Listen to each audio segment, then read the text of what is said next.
Chinuch is a foreign. I want to say one thing. Baron Leib once told me, right? Baron Leib, was a Welts Bechanach, by the way. He really was a world class Bechanach. Rav Shach pointed at him about the beginning of 2000, around that time, and said, he's the one you go to for now. And I was on the phone to Rebel Yishvei, my show. I was talking to Rebel Yishvei. I used to call him regularly, all the shouts about the Mesifta. And I was speaking to him, and he says, I called him, he says, I used to call Baron Leib twice a week, but all in Yanim of yeshivas in America. And I just called, I'm sorry, Rav Shach. I used to call Rav Shach twice a week. I called Rav Shach, and Rav Shach told me, I can't, from now on you go to Baron Leib. We really didn't hear much, most of you are young, we didn't hear much of Baron Leib, but I happen to know because I have a cousin with Tzvi Odessa in Eretz Yisrael, who has a major yeshiva in Eretz Yisrael, and he told me, for Yanim of Chinuch, go to Baron Leib, and I did. I used to go to Baron Leib. Baron Leib was the most softest, wonderful mechanech. His whole mahalach of chinuch was very different than the chinuch we have today. We have a problem. We have to face the fact there are kids that are rebelling. Don't worry about it. If you don't have a kid that's rebelling, relax. People now are afraid of all kinds of, their mothers are so afraid that if you tell them, if they'll say the wrong thing to the kid, he's jumping out the window, whatever he's going to do. Don't worry about it. Nishkefel. But so he still had all these questions, and he said, he said, there's only one single mitzvah in the Torah that has no Messiah. Every mitzvah in the Torah has a Messiah, that there's a certain Amudu, but you hear me in the back, it's okay, yeah? Yeah, okay. So, Bekitza, Chinuch does not, it depends on the times. This is manama different. Today, if you would be mechanech children, or you mechanech them, like let's say 40 years ago, you'd be arrested. You can't do it. You can't do it that way. I can talk to myself and for anybody that had a brother that's Tzaddik Michael.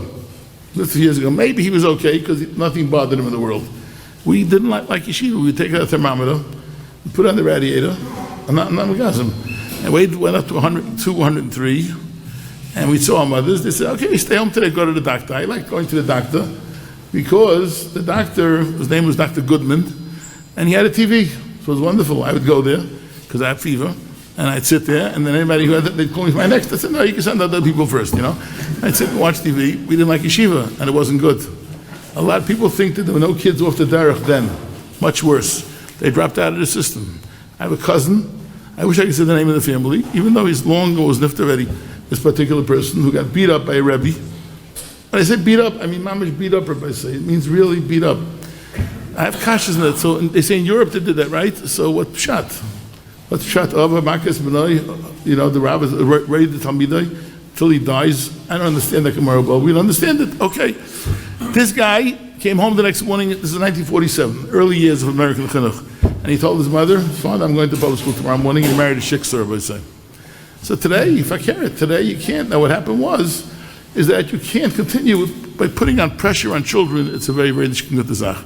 Does it mean no discipline? No. It means avada, you have to discipline children. Children crave discipline within reason, within normalcy. You don't hit a kid because you come home from workplace, right? There's a workplace, you come home, you're angry, so you hit your kid. It doesn't work like that. You have to say, Hinni, Muchan, B'zuman. My mother, Allah Shalom, you said, my mother was a Welts B'chaneches, way ahead. She was my best friend. When I came back to Philadelphia, probably read my books, I came home for the next 7 years, and my mother's roommate. She was the first B'shakov teacher in America. She never, ever, this is the late 50s and 60s. This is not talking about, she never, ever laid a finger on us, my mother. She never yelled at us, never. So how do you run a house? So I can't do it in 15 minutes, not shy. But, they want Q&A, but she never, ever hit us. And she would say, Yankel, I'm disappointed in you. Maybe she said it 10 times a day, but she'd say, Yankel, I'm disappointed in you, and that was enough. We heard her, because she was an almana, we were Yisayim. As my father was more, of course, disciplinary in the house. Once in a blue moon gave a patch. You know, it was not like that. It was a house where we enjoyed being from Eden. I told everybody, or you at dinner, that a family, a parent once came to us, you don't hear well and back. Okay, because a parent once, you see like that, so I think, you know, because so a parent, when I came in, the early years of yeshiva, like your days, your old man right here, Shmelech, I'll come here, Shmelech Tzvi, his name's from Lezhinsk, you know, because so a parent came and he said, they want to know about yeshiva. Will my son get into brisk? That's what you're thinking about. He's 5 years old, 4 years old. When you get into brisk, you're a lunatic. I couldn't tell him you're a lunatic because a new parent coming to yeshiva, every parent is tuition. In the olden days, not that many kids are going to yeshiva. But you're going to brisk? That's the pressure started by this kid when he was 4 years old. The pressure didn't start when he was 17 years old. The pressure started earlier. So I want to tell you something. There's no show. The ones I speak to, the kids that are, let's say, off the derech, that are off, too much pressure. Today's day and age, you got to do it. As a parent, you're going to work, guys. Whatever, it's the workplace, right? You come home at night, and the wife needs help, Rabbi say. Today's, I never understood. The Miri Yeshiva of Shmuel Berman was Torah. He never let us forget. Anything we did, it's all about Torah. Yet, the Young Light went to him, the Koil ended, Seder ended, like with the Baruch 8 o'clock. And they expected us, the Koil Young Light, 8, Musa to 8:15. Ma'ariv, they started at 8:15, right? 8:18 Musa. Ma'ariv started 8:15, and they're still davening now. And the Young Light from Borough Park especially came through Shmuel, and they said, we can't do this. We come home like 8:30, 9 o'clock. The wives are like platted on the floor. They can't handle it. We have a lot of kids staying in the families, and a lot of children, Baruch Hashem, Li'ayin Hara. They can't do it. Shmuel changed it. He told him to come at 7 o'clock. When Matisyahu came to Lakewood, he wanted very much a major change in the hours of the Koil. And he told, I think, Malkiel and Yerucham, he told them, you should know, I'm dealing with the fallout of ending Seder so late. So they changed the West Seder a little bit because, so when you come home, I got to get this in because they're talking about the workplace, you have to help them a little bit, or even just to call them during the day. They have a very, very hard, the women today, a very, very hard job. It's not shaykh. I want to tell you a funny story about myself. It's a real story. I can never forget it. I was an absentee parent, but when I was around my kids, I was like a divorced father. Nothing would interrupt me. A divorced father knows, I'm not saying this in a bad way, he has the kids, let's say on Sunday, not a weekend, a Sunday, and he has 5 hours with them, he's going to make those 5 hours work. So I always gave them those 5 hours, and I was home, I gave them. One time, my wife said to me, she took a risk. She said, I'm going out tonight, put the kid to sleep, etc., everything else. Nice shahaya. So David then was 8, I think, and Maishi was 6, Avram was 4. We had every 2 years, Li'ayin Hara, and Tzvi was, and they all, I couldn't control. She left me, my wife didn't trust me, of course, left me a list exactly when each kid goes to sleep, what they have to eat for supper. Kids say they don't eat one supper, you know that, right? The mother's list of every kid, there's a different type of suppers. The kids and I couldn't get them into bed, but Shemai for not. So at 8 o'clock about, I called out to you, I said, guys, if you don't get into bed, I'm telling mommy on you. They started laughing so hard. But you know what? They ran into bed because they're much more afraid of her. So we don't know. But I try to make sure that the time I spend with my kids is really quality time. You can't, the requirement you have with your kids, and they have it hard, the women, they really have it hard. So I'm going back to Chinuch in a minute. They really have it difficult the whole day. It's not shaykh. I remember, in COVID, I was home. Another embarrassing story. It's not, I was home, COVID, she was close for 3 months. We gave them the phone, everything. They did in Lakewood. They didn't allow them to use in Lakewood. We had the special screen. It was proof, bring me. They tried hard, tried to see they could break in. They couldn't do it. But we had a screen. You guys had phones, right? Kids in Lakewood told me they left the phones on the bed. They went to play ball. They left in the room. Whatever it was, the kids had the phones, etc. And I was home. So I started then. I sat in the kitchen. My wife was home all day. So instead of sitting in my office where I had to learn, I give my shoes since I sat in the kitchen. And it was Thursday night, and she's making soup. Guys, COVID is 5 years ago. I'm married now, Li'ayin Hara, 52 years, not many more. So this is 47 years I'm married. I can't make this up. My wife is making chicken soup. She put in the chicken. I'm watching a little bit from my table, the other side of the kitchen. Chicken soup, and she put in the greens, whatever they put in the dill, whatever they put in the dills. I said to her, do you do this every week? She looks at me and she started laughing so hard. She really should have hit me over the head with a broom, but she didn't. Do you do this every week? I hit me what preparing for Shabbos was. I'm telling you, I'm never home. I'm not, because the yeshiva is very large. Yeshiva Li'ayin Hara, Baruch Hashem, and you do this every week. What a silly question. What a pardon me, stupid question to ask a wife. You do this every week. So they have a hard day. So how do you alleviate your day? I call my wife at least twice a day. I call her, say hello. How you doing? Now it's not someone anymore. It's not the kids, Baruch Hashem, are all married. But I tried always to call her up. I tried to say, before I went home, what can I pick up for you in shopping, etc. Got to find a way. Going back to Chinuch now a bit. So yeah, you joined the project. This is Chinuch Habanim Babanis, right? The schools are crazy. The homework. Who has over here a 7th, 8th, 9th, 10th-year-old girl? Raise your hands. It's suicidal what they're doing to the kids. It's crazy. They have homework for 2-3 hours. It's not fair. It's really very difficult. So I once had a Rebbe in yeshiva. A Rebbe made it, you had old timer. Okay? You have to try to make the house pleasant. Chinuch must be pleasant. Today, the kids, I'm sure like also, they run into yeshiva.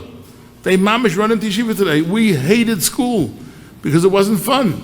So you as parents, don't right away when the Rebbe comes home, should you support the Rebbe? Avadiyah, you have to support him. But if the Rebbe does, pardon me, a cuckoo thing, you're not mechuyev to support him. You could say, you're not bad, has to show on the Rebbe. You don't understand exactly what the Rebbe did, but so one day, the Rebbe comes into me, steam coming out. Still the yeshiva was very small. I was the chief cook and bottle washer, everything. I was taking care of everything. He comes in, steam coming out. He says, look at this note, Rebbe. He says to me, look at this note, Rebbe. They call me Rebbe now. I looked at it. It says, dear Rebbe, very recovered. Chaim, I used Chaim, did the assignment. He started working on it. And it was one of his assignments, which basically you have to write like 500 times, I'll behave in class, something of that nature, right? Forget the phone. I turned it on because of my sister. I checked it with the doctor. I don't ring it no more. So 500 times. And the mother writes, Rebbe, fifth grader. The mother writes on the paper. She writes, at 1:50, at 10:30, I told him to go to sleep. So the Rebbe's fuming at me. She's not supporting the Rebbe. I said, what? That's why the Rebbe? You know what's going on in the house? It's going on in the house. One kid's screaming, needs a diaper. One kid is screaming, wants to eat. Right? The husband comes home, wears supper, it's not there. And et cetera. And she's trying to juggle everything together, right? And the kid screaming, my Rebbe, whatever I used to adjectives, Rebbe, he gave me this, I didn't deserve it, I didn't do anything wrong. Do the work. And she's sitting on him. For those, never allowed it from that day on ever. I didn't know to forgive it. I make him, you were right, an assignment for one page why you did what's wrong. Not these, they don't do it anymore, right? Everybody does these assignments anymore. Don't tell me the name of the yeshiva. They what? They still doing it? I hope not. Okay, Bekitza said, this Rebbe, he says, so you're defending the mother? I said, absolutely. I said, tell the kid, I said, Rebbe, do you know how many loose leaf pages, I did my homework, loose leaf pages you have to write for 500 times? He said, no. I said, you should know. And I don't treat the Rebbe, I treat him very nicely, but cover I really do. You should know. 18 pages of loose leaf she has to write. He's a fifth grader that knows how to write. And you're upset only 150 times? I would have stopped after 10 times. I couldn't stop him. I finally told him like this, Reb Chaim, you cannot come into Shiva tomorrow without writing the assignment 100 times. If you think he was upset at me before, now you're giving me the assignment? He came in the next day, I don't want to be Myra because he wanted questions and answers. He came in the next day, I'll never give an assignment again the rest of my life. So listen to your kids. Listen, I don't want to get to that point. Listen to your children. Talk to them. It doesn't mean always, the schools want to support the Rebbe. Why did the Rebbe give such a story?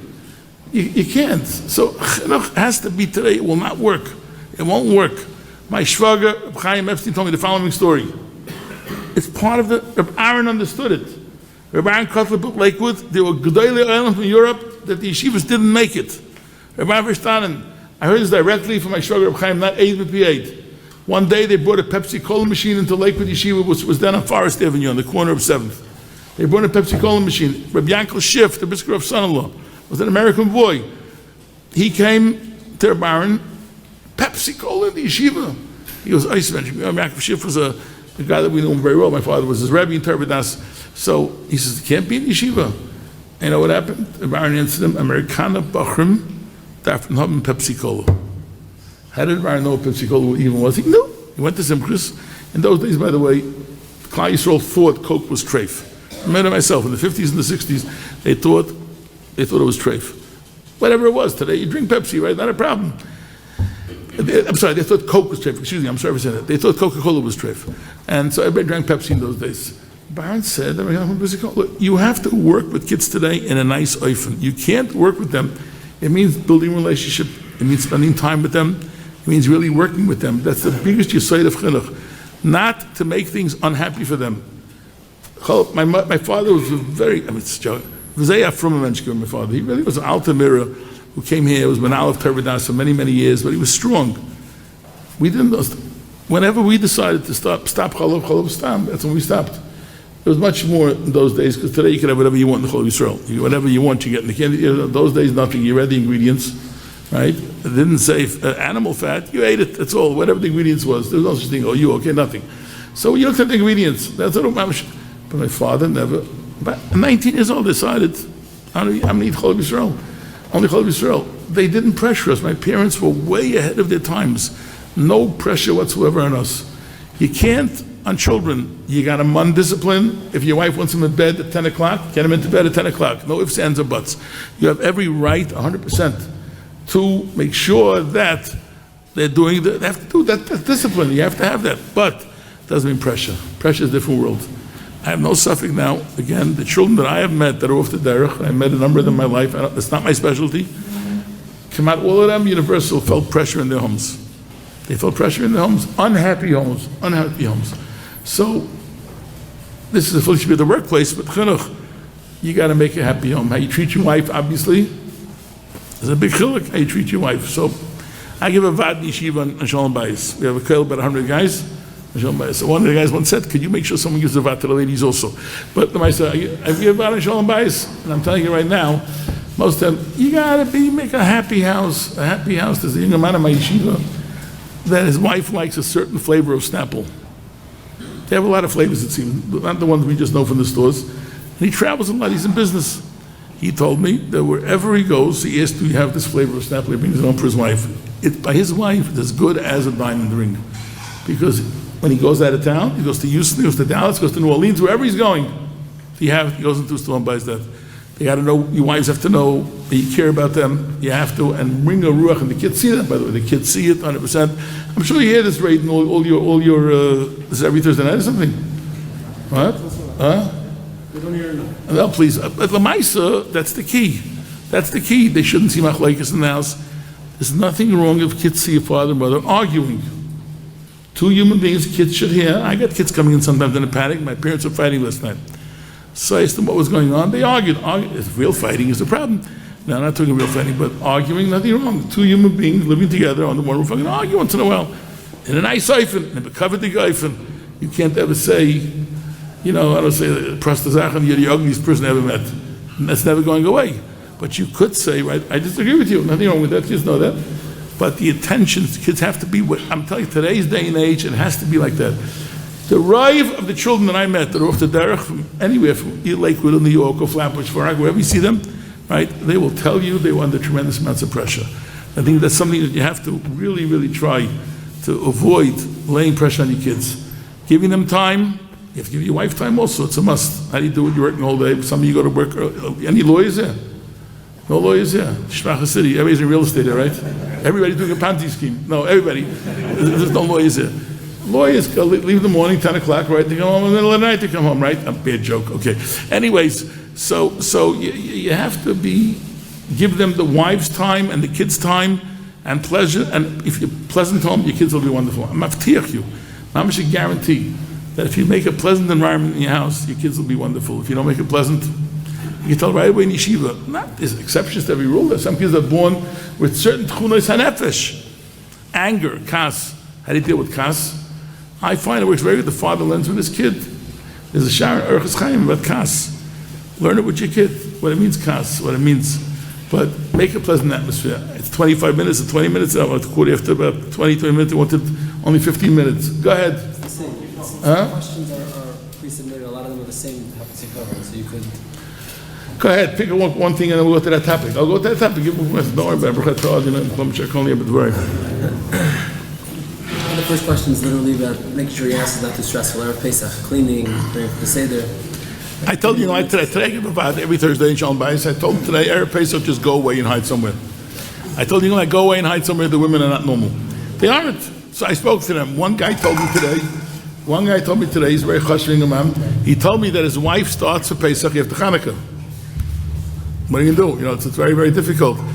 I have it upstairs where the bedrooms are, right? And that's this. So I have an office upstairs where I work. I was taking up a coffee the other day upstairs. I said, where are you going with the coffee? I said, it's coffee. Upstairs is clean already. You can't take the coffee. I said, but the coffee. Marv is a very normal, wonderful lady.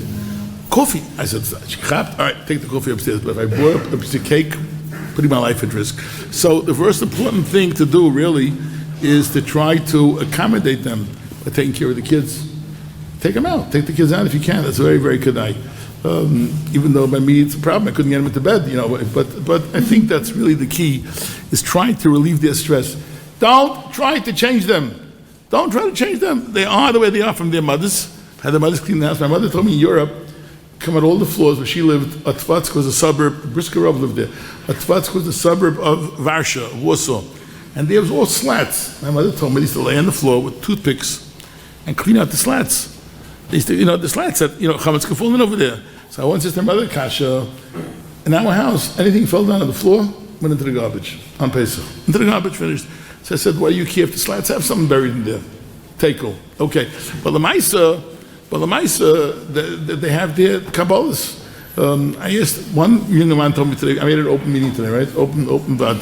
So one young man told me that he goes through every page of any sefer that he uses regularly. How long that takes? Chassidim have another system. You know what they do? I don't know, we used to work between two big Satmar Chassidim. One was Rosh Shiva of Satmar. They take out all the svarim in the backyard, they wait for a windy day, and it blows. When it's blowing enough, they bring out more svarim. You ever saw that? No, you never saw that? That's what they do. Okay, but you have to be accommodating. They're nervous, that's the way they are, etc., etc., etc. So you got to try to accommodate it. So what can you do with the stress? They're stressed out. They cause their own stress. They cause their own stress, but they are. I think so. You mentioned that your mother would tell you, I'm disappointed, and that would be enough. Yeah, never raise the voice. What if it's not enough? What if it's a house that's not doing the trick? Or you don't feel like it's doing the trick? So you need to go through Rashi on it, go through Taisus on it, and find out how you can deal with it. I don't think patching works today. It doesn't work. What's an alternative? It doesn't work. The kids that get hit by their parents heavily, you have to try to punish them where they're going to hurt. For example, take away a certain game or a toy, but warn them before. Patching doesn't work today. What can I do? It's a different Zman. It's a different Kufa. I don't think it worked nowadays. There was a Rebbe in Tarvidas. Get ready for this. It wasn't my Rebbe, Baruch Hashem. The Baruch Haba, my yeshiva, I don't do much with younger kids anymore. I'm sifted with Medrash. But, so in our yeshiva, right, the kids, the first day I'm out there and I give everybody a kush on the Kapala. That crazy lady, by the way, there's a crazy lady that writes bad things about from people, and she writes about me, I bet I am, if I kiss the kid, something's wrong with me. So what? The kids, so then interpret, you gotta hear this, it's not to be believed. This Rebbe was an old timer. Some of them were never Holocaust survivors. They could burn, Kleisner grab the books you read probably, It means burying a wife, not burying. A wife and 11 kids. How do you come out normal? Grace Tzaddik. How do you come out? Kleisner grab, I knew him, not personally. We lived upstairs in that apartment house where the shul was downstairs. So, it didn't work, the hitting. So this Rebbe would line everybody up. You couldn't go grab a front seat. Today the kids run to grab a front seat. I'm sure your kids do it also. They want to get a good seat in class. We would to hide in the back. But the Maisa used to throw locks at us. The master's lock, Rebbe had a drawer. And so he made everybody line up and put the hand on the desk. I can't make it up. He's a zetz with his ruler. If you don't behave, it'll be worse than this. This is the Baruch Haba from Rebbe. So I'm just telling you, it didn't work then, it doesn't work today. So I tried in Europe, they did it also. I forgot the last name, I think Rottenberg. There was a Rebbe near Radin, I think, Aishik maybe, and he came for a bracha to Chavetz Chaim. People came to Chavetz Chaim for brachas. Very often they would answer, because those days Chil was Shabbos for Shreklach. He would answer, the Kas Shabbos Chil Necha, ki hi mekar bracha. But this one, he didn't want to see this person, Chavetz Chaim. There's a Maisa, it's in the Chavetz Chaim, the son wrote on the bottom of the Sefer of Chavetz Chaim, he says, I'm not giving you a bracha, Shemaifim. He says, and I think it was Rottenberg, from a little off, so he wouldn't come in, didn't let him in, he was crying, he begged to come, he's a Rebbe. And he finally came in, and he says, the bracha, was ist mit Rottenberg? Guy turned white. This Rottenberg became Leon Trotsky. Leon Trotsky was the father of communism. The whole communist gift came from a Yid, Leon Trotsky, who went to a cheder. And the Rebbe threw him out. Don't know why he threw him out. Baron Leib told me, you're never, ever allowed to throw a child out of yeshiva. Well, Yashiv held if it's a terrible mafriya. In other words, he brings in, let's say, a smartphone with schmutz on it, maybe. Baron Leib told me, you never throw out a kid. Chavetz Chaim said, was mit Rottenberg. He became Leon Trotsky. So I don't know if it worked then. The Baron Leib was an old timer, Baron Leib. He was really an old timer. He was lifted 100, 304, but he was It's right, about 15 years ago, no less. Whatever it is. So he's an old timer, and he only spoke nicely to kids. And there's a lot of stories. I'm not going through all the stories now. There's a lot of stories about the Baron Leib, how he conducted himself with kids. So it doesn't work. So what do? Find the Neitzah. Find the Neitzah. It doesn't always work. Incentivizing. Incentive today you have to do. You must. I wrote a letter the other day. People know about it. That's Meshuggah. I had a very bad feeling about it. Those who saw my letter didn't see my letter. It's a letter to my parents. It was. What I wrote there, very, very briefly, because I had to go back to the first dance, Rabbi say. So I ran out. I'm sorry, I left after the Ksuba. I ran out of there. So I want to tell you, so the letter said that I found out on Shabbos, I didn't know about it. Any kid comes into my house, I give him $5 or $10. I asked them, what are you collecting for? I don't want to say the name of the organization. What are you collecting for? And they told me, it says, what's the organization do? 25 to 30 kids, not one knew the organization did, not one. We were Tervidas, Rav Henoch Cohen would come down to the yeshiva, and he would speak about Chinuch Atzmai, that Rav Aaron founded Chinuch Atzmai, and we got to raise money. Or Yankel Machlis, Chetzadik Levracha, would talk about Tashbar. Avram Hirsch would speak about Pe'ilim. We knew we're collecting for, and we got prizes, 10%, 5%, whatever it was. So I didn't know. On Shabbos, my son-in-law, Shua Rosenberg, and my daughter came. The kids brought me the books. You probably saw those books, 40, 50-page glossy books. And if you don't see your prize, call us. We'll take care of it. And if there's another tzedakah that gives you a better deal, call us. We'll match the deal. This is like Wall Street stuff, like Walmart matching Target, And the kids don't know. So I wrote, it's a very not good thing. You have to teach kids to care for other people, et cetera, et cetera. They shouldn't collect for themselves. I spoke to a lot of kids at the yeshiva. We weren't collecting for a scooter. Everyone was collecting for a robot, for a drone. It was all electronic stuff in that book. It's got to be taught to care for other people. You could do it when they're very young. A lot of kids in yeshiva that went out collecting money for really, but it's not a good thing. So incentivizing is a very good thing. Don't worry about the kids spoiling the kids. Nothing wrong. There's nothing wrong with spoiling kids. I don't mean spoiling, whatever they want you give them. There's nothing wrong with giving them attention and caring for them, taking them out to eat once in a while on their own, give each kid a few hours a week. There's nothing wrong with incentivizing. But you're not spoiling kids when you show them Ava. That's not spoiling kids. There's nothing wrong. I spoiled every one of my kids. I spoiled my grandson till today. I have a lot of grandsons in yeshiva. Whenever I teach yeshiva, I hand them over $3, go to the canteen. They're not allowed to go to, by the way. It's only made for Mesifta. They all go. That's a joke. I give them all $3, $4. Am I spoiling them? No. It showed them that the Zaidi loves them. It's not spoiling. Spoiling is where you do outlandish things. That they could grow up being wrong and being different. Nothing wrong with spoiling kids. What's wrong with that? Today's day and age. Rabbi Kotel Verstanden.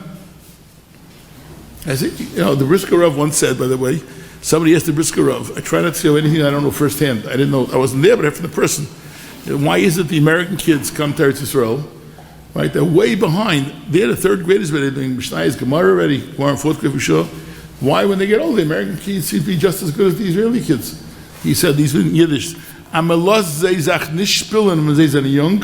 you don't, this is the words he used, if you don't let them play when they're young, they'll play when they're older. If you pressure him. So giving a kid $3 today, he goes to the canteen and buys a soda and a piece of cake, whatever he buys, is wonderful. Why not? That's not spoiled. It shows you that I love my grandchildren. Nothing wrong with that. I give them the most wonderful, Afikoman present. So today this whole movement, Afikoman, stealing is not a good idea. Stealing, what is stealing? I grew up in a house where they called it stealing.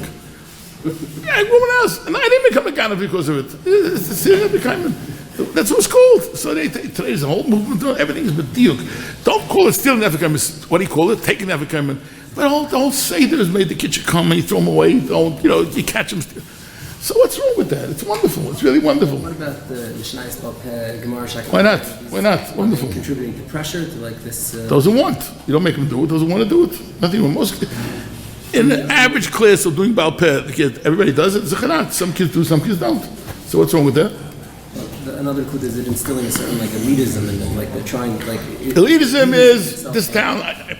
I love Lakewood, but the situation with the schools and the classes getting into schools, that's elitism. That's not a good thing. Spilling into the. No, not at all. You have to. Kids should know that we have to shoot for excellence. It's not a stira, but a kid who can't make it will make it. There's nothing wrong with teaching kids to shoot to be better. How did these will come out? But without pressure. Without pressure. Well, there are a lot of Rosh Yeshiva's kids. I don't mean Lakewood that canal. Those kids wrote the derech. You know that. A lot of them end up in Darchei Torah, right? Because we have programs for the Shvacharei kids. I've had every Gadol Ador, the name now yeshiva already. But that doesn't mean you can't incentivize them that they should do finish Mishnayos Baal Peh. We had a Rebbe, Moshe Grossman, lives in Lakewood, 8th grade, he came in high school. He manned them to do Baal Peh Gemara. The Baruch Israel Brown is a Gadol. Israel Brown is a Shiva Carteret. He knows, he says to me, Kedushin, the first prayer, Baal Peh till today. How's your days? Were you Moshe Grossman's year? Skipped? Oh, you skipped. You were a genius. Okay, sweet. All right, I'm looking at the watch only because I really will be 10 minutes. Only 10 minutes I won't leave. But really 10 minutes. Can you push a kid to do something that's considered like standard, almost or bar mitzvah, to lane, to do a siyum, and he doesn't want? Is that considered pressure? Leave him alone. Absolutely. If the kid is not, you could try pushing him for a while, but the mothers want to see it, right? I know from the Lakewood like that, but in the Farak, if you don't lane, almost you come out Oizvarf. But it's not true. There are plenty of yeshivish kids.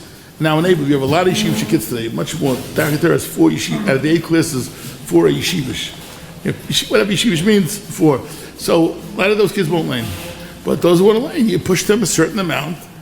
It's very good for a shvacha kid. Laning is a wonderful thing for a kid that's very shvach. You got to find what he can excel at. And he can be off tune. It's a wonderful thing. Let them lane and push them to lane. Those kids should be pushed. The strong kids, not so important. The kid that's shvach doesn't have a chance. There's got to be a jealousy of these kids. So I told the Rebbeim all the time to find ways to do things that the shvach kids could excel. So Baal Peh, for example, he could be shvach, but he has a good memory, right? So you have to try to find things for the shvach kids to excel, and that's a very good thing. Yes, a few probably stick questions people submitted. Sweet. You talked about making each child feel special. How do you do that without making them jealous of each other? We have large families today. If you're nice to all the kids, it's not a problem. If a kid is a rough kid in the house, let's give you a good example. A kid is a rough kid in the house, right? And you take him out for 2 hours, a walk. The other kids know, they know that this kid has issues. They know why you're doing it. The kids are not stupid. There's nothing wrong with taking the kid that's shvach. Or, I was once driving down the street, and Motzei Shabbos, those who know our area, Central Avenue, before it becomes, the Cedar stores. I saw Rebbetzin Yeager, I've told Yeager's Rebbetzin, walking himself Motzei Shabbos with a kid. I stopped my car and I said, "You need a ride somewhere?" It's fun at night in the dark, because it's very dark. Lakewood also very dark.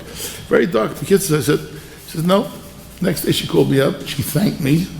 She walked over to the kid. I have a thing that every week I take out another kid for a couple hours by himself. Every single week. Nice thing. She says, every kid, they take turns. So she was walking with the kid to one of the stores, pizza shop, maybe whatever. So there's nothing wrong. This is obviously a larger question, but technology with the children, what's a starting point? I don't know the answer. It's terrible. You have to let them. If all the kids are playing with the content, you have to let them. But you have to put time limits. Time limits. Oh, the filter is a must. You can't allow a child to play one single time with unfiltered item. You can ruin a kid for life, Rabbi say. It's schrecklich. I mean, people can ruin for 1 or 2 or 3 times. So, time limits on it. One of the most hysterical calls I get from Lakewood, really, I get calls at night. So, for Rockaway calls, I have to answer by 9:30. Right? Brooklyn, Borough Park by 11. Lakewood, you can answer until 2 o'clock in the morning. It's not a problem. So, Lakewood's a late town, so they get hysterical when the kids are listening to sports. Yankees or Mets. Chill out. Get this off tape. Chill out. It's not the end of the world. We were all sports fans as kids. Nothing happened. It was not a harsh home. A harsh home. What? Well, it's still off. What if they're asking for things other than sports? Like, they want to watch other things. A bigger kid, a high school kid. It's a bad idea. You got to get it put on. You shouldn't let them. You shouldn't really let them watch. They go to movies then and other things. The Yetzer of technology is schrecklich. The one area you got to be strong, and the kids understand. Don't let them get involved in stuff on the computer. You're taking a tremendous chance. It's almost not shaykh when a kid comes in late and he's tired and he's exhausted and his eyes are tired. He was on the internet all night. I once had a nice little child. Can't talk about it. We're learning more of Raiva Nerva the other day. I give a share on Tuesdays to the Mitzianim. There are some Mitzianim also, believe it or not, in the 11th grade. And the kids are he's a big boy, he's 18, 19 years old. The guy's in Mishmash, whatever. How to explain it? There was a kid in Yeshiva that told me I'm watching all the time, and I called him by the different meeting. So your kid is watching A, B, and C. I spelled it out. She went so crazy. Women don't understand qualities in Yonim, most of them. They don't understand it. They verstehen nicht. Better they don't understand. So she went, Mamish, Betty, it can't be. So I said to her, when do you go to sleep at night? She says, 10 o'clock. How do you know your kid's not coming down 12 o'clock from his room and watching? Mamish, Ruach HaKodesh on my part. It's not Ruach HaKodesh, it's Pasha Tereid. The kids that want to sleep when they're 15 years old and the blood is churning, right? He was coming down every night. He went completely off the derech. Baruch Hashem, he came back. He's happily married. He was down in Florida now. But we had a lot of work to put into. So you can't. Sports, about a half hour. They're gonna find something else to go. And I don't mean that with some older people go to the bars on the 9. I'm not going into that to watch the Super Bowl. I'm not getting into that now. But you have to use good judgment, good seichel. If you're just going to scream at them, yell at them, it's not going to work. They're like Jewish, like Toledo. They're like Jewish. Jewish what? Like video, like Jewish videos. Is that a distinction? If the kids in the house and there's a neighbor that are watching, I asked them once this say came up to Lakewood has, they pay for the Rebbeim. They have a big Shabbos every year convention, right? They invited me one time. I probably said all these things. They never invited me again. Anyways, so the kids, so Malkiel and I, Rabbi Malkiel, were on a panel. I asked publicly, Rabbi Malkiel, did your kids read novels? He said, yeah. He said, yeah. His kids grew up. I know his daughters are one. They're okay, normal kids. And if you wouldn't, those days was reading. There was no yitzhar of internet, right? It was reading. So they read novels. They read. You have to watch what they read. You have to watch what they read. It's very important to be very, very careful as to what they read. But today it's much worse. Rebbe must be entertainers today. A Rebbe has to. You can't just teach regular like the olden days, because they have entertainment. Reading is a problem in all the yeshivas in America today. You know, the rabbis say reading problem in the public school system. Reading has gone down dramatically in the last 10 years. I'm talking first, we have to go to the chasna. Reading has gone down dramatically. There's no shail in my mind. It's by the goyim also because of the computers. Because when they see entertainment, why should they read? Years ago, kids read books. Yeah. Who remembers the Hardy Boys? Anybody here? The Hardy Boys, right? You're a young guy. With your Hardy Boys. No Hardy Boys. Which kid didn't read Hardy Boys in the olden days? They all read Hardy Boys. And by us, it's really our community, the yeshiva behind our joke around is a very strong yeshiva today. A lot of wonderful, wonderful bachrim, but we have the same problems, the same issues. And if you're going to take away everything from them, you're going to have a real problem. Okay, good. That's it? Wonderful. One other question. That's it. Okay. They told me that he's a wonderful guy, but the guy in the fountain, I forgot his name, who takes care of the weddings. Short, chubby, a wonderful person. You know what I'm talking about? Yeah, he's great. He told me he will not start before 9:45. He told me to dance. Okay, this is a question that some people submitted.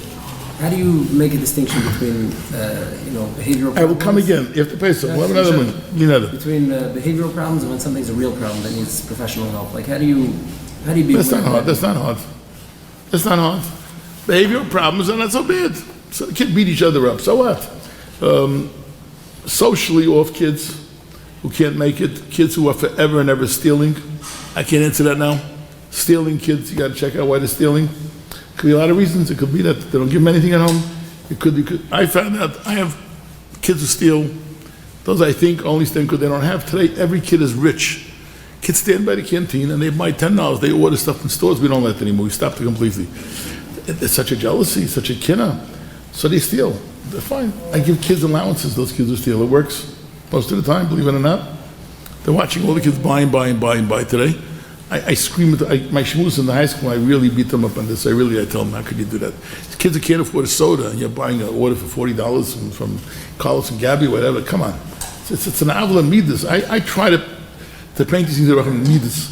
When you buy Carlos and Gabby a big meal, and the kid next to you is upset, you're doing a davarishis to him. So you have to find. So certainly, like stealing is something for a therapist, right? And not everything is therapy right away. What it needs. One more question, then we're going. Really. I guess the closing question. The Seder is one of the biggest chinuch nights of the year. What's some practical guidance So what I do in my house, which works, I saw I heard it also my mother, I think. Reb Reuven Grozovsky used to imitate the makkos. By us, and I do it at home, which means by Tzfardei, he hopped there on the table. So I do it at home. The kids, I still do it, really. And the kids, one by someone, big island, but if it's not all this, kids are making their own storm already. We and I heard the mango kids, Baruch Hashem. But we call it the Makkah show. And my daughters-in-law bring, frogs, they throw them up, right? We do all kinds of things. And by Barad, we throw up our shoes. We have a freezing contest by Chayshech. And we freezes, who could stay like that longer? We have a happy contest by Arba. I try to make that for half hour. Not only that, I'm embarrassed. I'm embarrassed. I teach kindergarten once a week. I say I give 4 shmoosin every Thursday. First the Masifta, then the Besmedrash, then the Yungolai, Shalom Bayis, and then kindergarten. I teach kindergarten once a week. So next week I'm doing the Makkah show for them. And they love it, the kids. But they know, the kids, they know that I'm joking around with them. That is a wonderful thing. Prepare for it. They prepare a glass of cup, water, and then they bring on the thread. You can do whatever you want, be a little creative. Rabbi Sai, it's been a pleasure. You've just experienced another Torah class brought to you by TorahAnytime.com.